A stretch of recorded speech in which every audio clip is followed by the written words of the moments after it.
দেবযানী দত্তর জিনা হারাম করে দেবো আমি। এই কে আছিস? বলুন কি আদেশ হয়? ফোন লাগা, জীবনদীপ নার্সিং হোমে ফোন লাগা।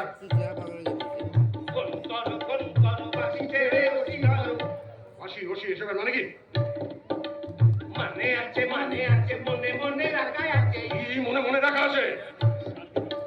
চিন্তা সংশয় মনে আছে বড় ভয়। এই কিসে ভয়ের কথা বলছো তোমরা?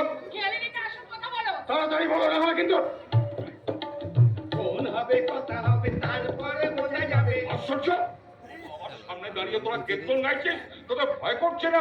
বাবা কি বলে শুনতে পাওনি? জীবনদীপ নার্সিং হোমে ফোন করো। হ্যালো হ্যালো নার্সিং হোম, বাবার হয়েছে মন। হ্যালো হ্যালো নার্সিং হোম, বাবার হয়েছে মন। কথা বলবেন কিছু এই চামচিকি দে ফোন দে।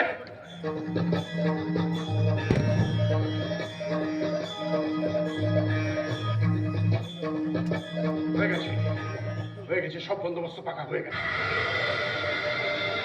কিসের বন্দোবস্তের কথা বলছেন বাবা? মেয়েটা বেঁচে আছে না মরে গেছে বাবা? চুপ করে আছেন কেন বাবা?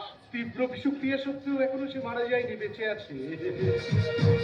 তবে নার্সিংহোমের বিছানা থেকে কোনোদিন সে উঠবে না। সারা জীবন বিছানায় শুয়ে থাকবে, কোনো কথা বলতে পারবে না, শুধু অঝরে চোখের জল ফেলে যাবে। কিছু খেতেও পারবে না, জলের সাহায্যে তরল খাবার তার পাকস্থলীতে পৌঁছে যাবে আর চোখের জল ফেলবে। আর এই দৃশ্য থেকে দেবযানী দত্ত বুঝতে পারবে দেবরাজ বাবার লীলা কত ভয়ঙ্কর হতে পারে। তোরা চুপ করে দাঁড়িয়েছিস কেন? বল দেবরাজ বাবার জয়। না না, শুধু দেবরাজ বাবার জয় না, আমার বকেয়া 50 লক্ষ টাকা তোদের দিতে হবে। আর যতদিন দিতে না পারছিস ততদিন আমার এই আশ্রমে বন্দী হয়ে থাকবি তোরা, নজর বন্দী।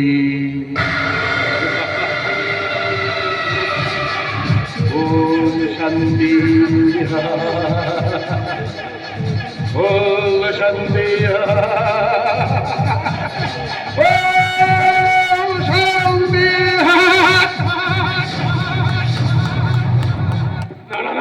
এভাবে এই আশ্রম আমরা কিছুতেই বন্দী হয়ে থাকবো না। পালাতে হবে, যেমন করে হোক এখান থেকে পালাতেই হবে। কিন্তু কেমন করে পালাবো রাজা? আশ্রমে সীমানা যে উঁচু পাঁচিলে ঘেরা আছে। সীমানার ওয়াচ টাওয়ারে 24 ঘন্টা সিকিউরিটিরা বন্দুক নিয়ে পাহারা দিচ্ছে। সারা আসাম সিসিটিভির নজরদারিতে মোড়া আছে। এত সব নজর এড়িয়ে আশ্রমের বাইরে আমরা যাবো কেমন করে, পালাবো কেমন করে? একটা উপায় আছে। কি উপায়? উর্বশী। মানে উর্বশীকে হাত করে তার সাহায্য নিয়ে আমরা এখান থেকে পালাবো। উর্বশী দেবরাজ বাবার খাস লোক, সে আমাদের পালাতে সাহায্য করবে কেন? যদি আমাদের এই পালানোর পরিকল্পনা কথা উর্বশী দেবরাজ বাবাকে বলে দেয় তো? তখন দেবরাজ বাবার হাতে আমাদের সবাইকে মরতে হবে। আচ্ছা, ওই দেবরাজ বাবার চামচা দুটোকে কোনোভাবে ম্যানেজ করা যায়? চামচা মানে ওই কেরাদা আর ওর মামার কথা বলছো? হ্যাঁ। ওদের যদি টাকা দিয়ে কোনোভাবে ম্যানেজ করা যায় তাহলে মন্দ হয় না। আরে বাবা, টাকা দিয়ে কি করে ম্যানেজ করবো বলো তো বৌদি? টাকা কোথায়, আমাদের পকেটে একেবারে ফাঁকা। আর ওই গেরাটা একটা বিষ মাল, ওর গানের কথাগুলো একটু ভালো করে শুনে দেখো। গান তো নয়, যেন একেবারে মেশিন গান, যখন তখন গুলি বেরিয়ে আসবে আর আমরাও বলি হয়ে যাবো। মানে সব কথা ও বাবার কানে তুলে দেবেই। তাহলে কি হবে বলো না? তাহলে কি হবে? আমাকে কি জিজ্ঞাসা করছো? আমি কিছু বলতে পারবো না। সরকার আমার চৌহতির মধ্যে আসবে না। একদম খেয়ে কথা বলবে না, তাহলে কিন্তু ঘুষি মেরে নাক পকেটে দেবো। আরে বাবা, তোমরা দুজন থামবে একটু।